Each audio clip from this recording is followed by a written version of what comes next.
Iso siamanje multi talented Diriba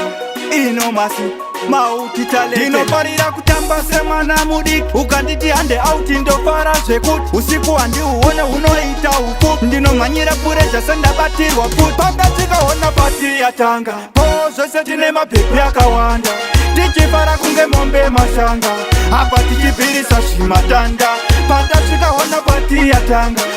zvose tine mabhebhi akawanda tichifara kunge mombe mashanga apa tichibvirisa zvimatanda ikwechani ari kupi nemasaita uya nawo panapa ndimbo matanda kana takufara vanhu vanotizeza hatikitisa nekuita kunge Dhavhidha giya repureza panapa tarichinja Krispi gara waponera maninja udza bhobho asazosiya kabhidha vandisina kudedza tongoti mazvinzwa pandasvikaona pati yatanga zvose tine mabhebhi akawanda tichifara kunge mombe mashanga apa tichibvirisa zvimatanda pandasvikaona pati yatanga zvose tine mabhebhi akawanda tichifara kunge mombe mashanga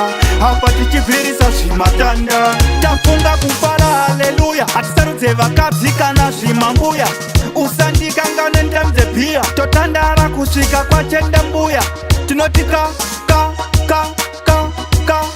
tichikambaira kana tadhakwa tinopotsa nzira pandasvikaona pati yatanga zvose tine mabhebhi akawanda tichifara kunge mombe mashanga apa tichibvirisa zvimatanda pandasvikaona pati yatanga zvose tine mabhebhi akawanda tichifara kunge mombe mashanga apa tichibvirisa zvimatanda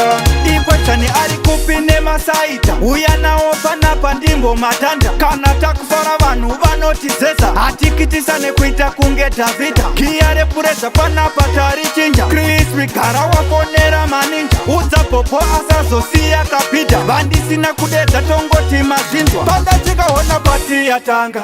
zvose tine mabhebhi akawanda tichifara kunge mombe mashanga apa tichibvirisa zvimatanda pandasvikaona pati yatanga zvose tine mabhebhi akawanda tichifara kunge mombe mashanga apa tichibvirisa zvimatanda